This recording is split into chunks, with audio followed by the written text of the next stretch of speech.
I'm really delighted to be here this morning, and it's great to see so many of you here discussing these very important topics.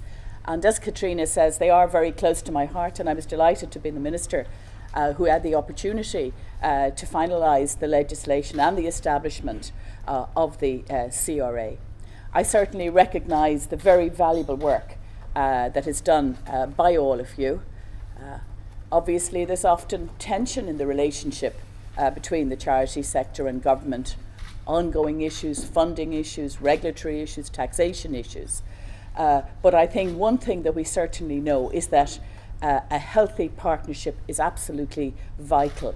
And I also agree very much with what Katrina said in relation to the importance of telling the public about your work and making sure that that platform is there. And that's some of the issues that I want to address this morning. Because and as Katrina said, you discussed this at your last seminar, like many sectors in society, your own sector, the NGO sector, the charity sector, has had to confront quite a number of very difficult issues in recent times as well. But I certainly see the current time as an opportunity for the sector. And I think backed up by the right governance, which is what I want to talk about today, from a government point of view, from a legislative point of view, there are actually great opportunities, I believe, for the sector to grow and develop and play an even more important role in Irish society, as you do already and have done over the decades, often from a very informal start. So for all of those reasons, I'm very happy to be here this morning as Minister with responsibility for charitable regulation on the occasion of the 23rd annual conference of the ICTR. And let me take this opportunity to congratulate Sheila and all of the team for their leadership, and Katrina for her chairing of the board. And I'm very happy to open the conferences. And I think your conferences are very much on the pulse. They're always enlightening and informative and very relevant for the sector. I'm glad to be here as well because of the very recent key development in the important work of providing for better regulation of charities. We all know that politicians know it as much as anyone, I have to say to you, that regulation, transparency and openness is the key to the way we want to run our society now and do our business in the interest of society, in the interest of our taxpayers, but also in the interest of democracy itself. It is about having a more wholesome democracy. And I do often use the phrase, we have an unfinished democracy, and I think it's true. It is unfinished in many ways, and everyone in this room is part of the journey of making our democracy a better democracy. And I would say that in relation to the sector, I believe that the mood today, I hope it can be upbeat, because I do feel very positive about the sector. And I think as I address many of the key players in the sector here this morning, that you will, and I think you do see this as a time of opportunity, despite the great challenges as well. I do believe the establishment of the Charities Regulatory Authority, which is the new independent regulatory agency for the charity, is an important marker in terms of developments. I know that the implementation of it has been a long time coming. This is something that you've looked for a long period. And I think probably some of you thought it would never come to pass. But it has. And it was always the government's intention to provide for that regulation as soon as it possibly could. Because we do know, as I have said already, how vital the work of charities is, and how critical it is, and how much you contribute to the well-being of those who are the most marginalised and who are in need in this country. We know that the support the charities provide to so many people in terms of the provision of essential services, plugging gaps in state supports, improving the quality of life, identifying new areas, making sure that they come to the attention of the public. All of these are part and parcel of what you do. The theme for today's conference is embracing the new realities for charities. And as I said already, I think that's very appropriate. And as usual, ICTR have their finger on the pulse. Because in addition to the recent establishment of the authority, there is a new reality for charities in this country. There is an enhanced public concern about how charities spend and fundraise. There is a need to regain lost public trust and confidence in the integrity and value of the charity sector. And as I said already, I think it is striking almost that one could say that about so many of our institutions. It is very much a feature of our times that is the challenge for all of us from the public. But it is, as I said, a challenge that can be met. So I think it's very appropriate that the recent establishment of the new authority will give charities the opportunity to show the public that they can be trusted with their hard-earned donations, and that you are using, and all the charities out there are using those donations effectively and single-mindedly to help those who are in need, who are challenged, who are down on their luck.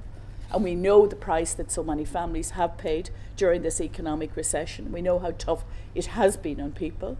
I would make the point that the economy is turning around, but I do accept that many of the people that you deal most directly with are yet to feel the benefits of that turnaround.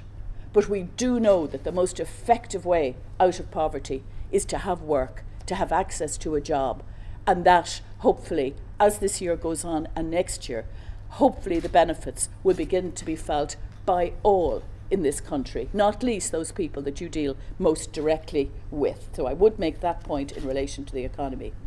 With the establishment of the new authority, charities will in time have the opportunity to present a greater picture of yourselves and what you do and your goals, so that the public can see more and understand more the value of what they do and the support that you provide to so many people. And I think a lot of the work is very much behind the scenes. I mean, I got involved in politics, I often think, because of a survey I did with my father when I was 13. He was involved in polio fellowship. And he was out doing a survey to find out who had polio in County Kildare. And I went out, and I remember being in the car and going into houses and seeing a poverty I had never seen before, as it happened at that time. And that work that organisation did was very often done very quietly and behind the scenes, and people did not realise what was being done. And I think much of the work of charities and the NGO sector in Ireland goes on like that. We hear about some charities in great detail, but there is so much work that is done in that quiet way, dealing with people on a one-to-one basis, identifying new and emerging needs, and making sure that people are supported. And there is nothing like individual support when you are in need, nothing like a kind voice and some practical services. And that's what your sector is so superb at delivering. And as I say, I think now is the time, and there is an opportunity now to tell the public more about what you do, to have that kind of transparency that empowers you and empowers your organisation and the people who work in your organisation to flourish and to succeed. And that's at the heart of the decisions. And I know I don't have to tell the people here, but that's what's at the heart of the decision to establish a new regulatory authority. And that's why I want to support the authority in providing proportionate, sensible and transparent regulation of the sector. And I was pleased in the budget as well to be able to make that allocation of 1.4 million, which was double the original allocation. And we will keep a very close eye on the budget to make sure that the authority can deliver what it was meant to do. And I know Una will be speaking to you later this morning about what is in the pipeline.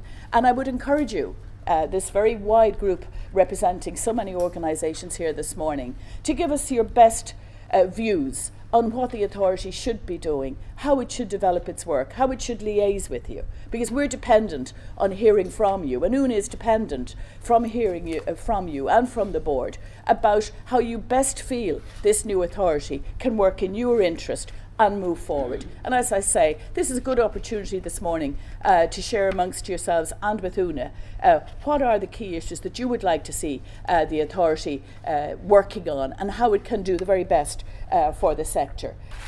As you know, there is a new register being established as well, and some of that will prove challenging. I don't have any doubt about that, but I think it's the right direction, the right moves to support the work, to give it that greater public visibility and to reassure all around. And the register will be the foundation which underpins the investigative and other regulatory work of the authority. So I would say this is the time for the country to further embrace charitable organisations. And I think now is the time, the word I would use is now is the time, I think, to refresh the relationship between yourselves and the public. And I would have every confidence that that is what is going to happen. And I would ask, and I would assume, that there will be a vital spirit of cooperation between charities and the authority. And I would like to hope that that would be there from the start, because that's an important element and an important attitude that I think will make all the difference if we get it right from the beginning. The overwhelming view of the sector, I have to say, as the consultations developed and as expressed during our public consultation process, was pretty straightforward. Charities want regulation, and they want it to be proportionate and effective. Now, we've seen a lot of ineffective regulation in this country, let's face it. So regulation is not always straightforward. And we do have to get the right kind of regulation that works for the sector and works for the public. And that is the intention. So now is a very critical time. When you establish something new, you lay the groundwork, the baseline. So getting that right at this stage is going to be very important. And as I say, I think good communication amongst all will be very key to making sure that happens. So I would encourage wholehearted engagement between everybody that's involved. And I think it will pay dividends in the future if that is the attitude and the atmosphere. Because as we've learned the hard way, and we have some letters published this morning that give us a cold and stark reminder of where this country has come from, effective regulation is necessary in all our interests. In conclusion, I do want to congratulate Sheila, as I've done already, and all of those who played their part in organising this conference, in bringing all of you here together to share your experiences and your views and your often, and I acknowledge this, your hard-won wisdom about the sector. We must do everything we can in this country, I believe, to protect and nurture our great Irish tradition of giving. And let's face it, we do have a very proud tradition when it comes to support in this country for those in need and those outside of the country. A very strong record of support from the NGO sector and the charitable sectors. In good times and in bad times, it has been part of what we are, and we don't want to lose that deep generosity of spirit. As I say, I think sometimes because we've been through such a difficult time in this country, that can be forgotten. And all of that work that goes on sometimes can be ignored. But we do need to bring it to the forefront again and look at some of those positive initiatives that are taking place despite all of the difficulties. The new organisations that are emerging to deal with new needs at a time of difficulty. We see that happening all of the time. So as a government representative here today and as the Minister working in this area, I certainly want to do everything I can in terms of the reputation of the charity sector. We want to see public confidence as high as it possibly can be, and providing this solid and supportive framework to enable you to continue to work for the betterment of those who are in need and to whom you seek to serve is what we want to do. So as I say, please do keep and do take that point I've made about your views on consultation and the development of this regulation. Please do take that seriously and do come back to me in relation to the points that emerge and back to Una, the points that emerge at the conference here this morning. So thank you for the invitation to be here. I'm very pleased to have had the opportunity to come along this morning to be part of this event and to hear the outcome of your discussions after the conference. So thank you very much indeed.